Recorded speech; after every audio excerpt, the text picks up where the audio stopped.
Ang COA ang nagkamali. Ito ang depensa ng Office of the Vice President kaugnay sa flag down nito sa 3.9 million pesos na halaga ng laptop noong 2024. Ayon sa OVP, staff error ito at 301 peso o 1,000 pesos raw ang halaga ng bawat laptop. Narito ang detalye sa report ni Criza Lopez.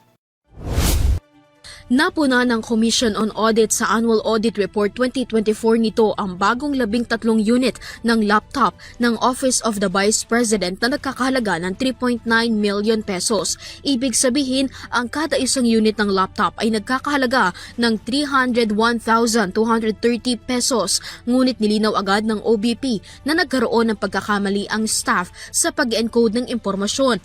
At sinabing ang 3 milyong halaga ay binubuo ng 12 photocopier machine at isang unit ng desktop computer. Ang mga kagamitan anya na ito ay pawang donated ng isang donor sa OBP.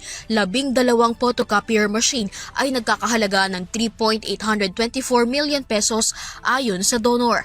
Habang 92,000 ang halaga ng isang unit ng desktop computer na ginagamit sa OBP bilang pang video edit. Ayon pa sa OBP, nakapagsumite na ang tanggapan ng detailed transaction at journal voucher sa COA. Ngunit nagkaroon ng pagkakamali ang staff na inilathala nito sa summary na binigay naman sa COA. Ngunit tila hindi ito pinaniniwalaan ng progresibong grupo. Ayon kay Kabataan Party List Representative Renico, hindi kapanipaniwala ang naging palusot umano ng OBP na ililista ng staff ang photocopier bilang laptop, lalo na sa audit.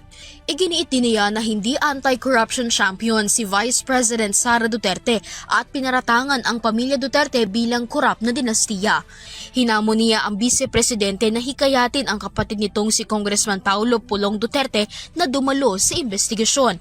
Samantala, naglabas ng pahayagang OBP kaugnay sa naging audit na pag-usapan na umano sa exit conference kasama ang OBP management officials noong May 16, 2025 ang mahalagang obserbasyon ng audit maging ang rekomendasyon nito. Resulta nito ay nakatanggap ang OBP ng unmodified opinion sa financial statement ng tanggapan noong December 31, 2024. Matatandaan na naharap ang Vice Presidente sa impeachment case noong 2024 at na-archive ang kaso ngayong 2025 sa ilalim ng 20th Congress. Ang impeachment case ay reklamo dahil sa umunoy maling paggamit ng confidential fund. Para sa Zero TV News, Criza Lopez, sumasaludo sa bawat Pilipino.